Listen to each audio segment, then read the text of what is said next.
So what's up mga ka-action, muli naman po tayo nagbabalik sa ating panibagong video, panibagong reaction mga ka-action, mga kakamping. Magandang umaga na po sa lahat natin ng mga viewers Luzon, Visayas at Mindanao all over the world. So ito ho, pag-usapan naman natin ito si Attorney Harry Roque.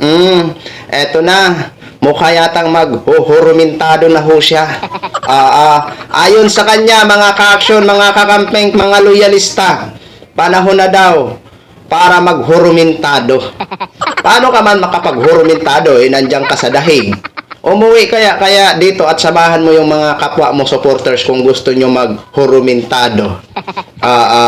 Tama na, sobra na daw mga ka-action, mga kakamping.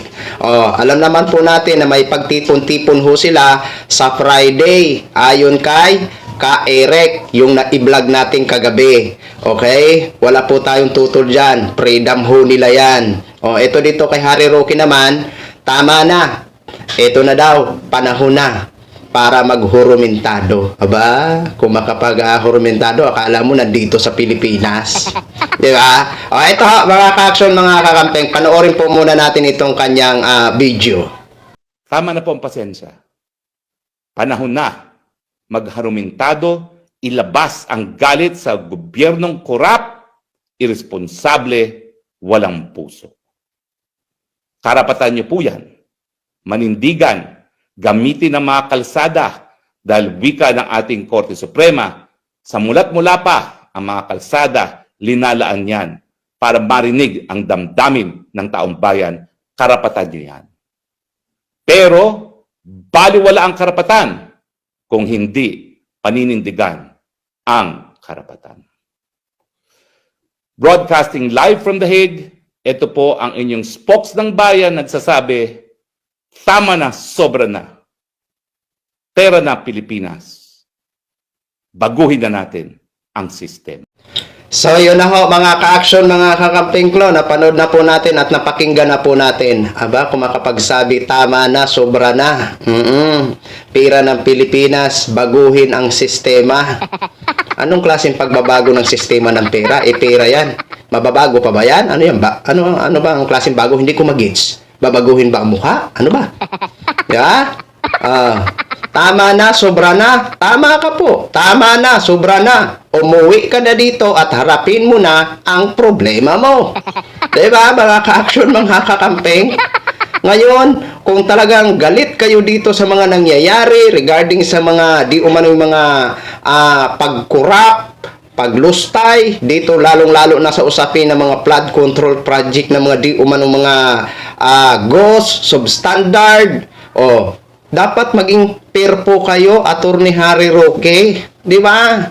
Dapat hinayaan nyo din si Vice President Sara Duterte na litisin sa Senado. Dapat kayo din ang magsabi sana na harapin mo yan, patunayan mo sa amin na mga supporters mo na malinis ang iyong pangalan sa likod ng di umano'y mga aligasyon laban sa iyo. Di ba?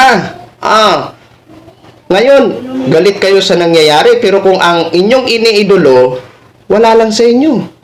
Dinidipinsahan nyo pa. Di ba? Kami siguro, halimbawa man, pag mangyari sa aming iniidolo yan, kami mismo na mga supporters ay manawagan sa aming iniidolo na dapat mong harapin yan. Linisin mo ang iyong pangalan sa likod ng di umano'y mga aligasyon laban sa iyo para nang sa ganun, titingalain ka pa ng mas maraming Pilipino. Di ba, Attorney Harry Roque? Ngayon, sasabihin mo, panahon na para maghurumentado. Paano ka makasali dyan? Nandiyan ka sa dahig. Diba? Umuwi ka kaya dito. At dito mo yan ipakita ang suporta mo sa inyong kapwa supporters. Sige nga. Diba? Ang galing-galing naman itong magsabi ni Attorney Harry Roque. Problema niya nga, hindi nga masoresolve.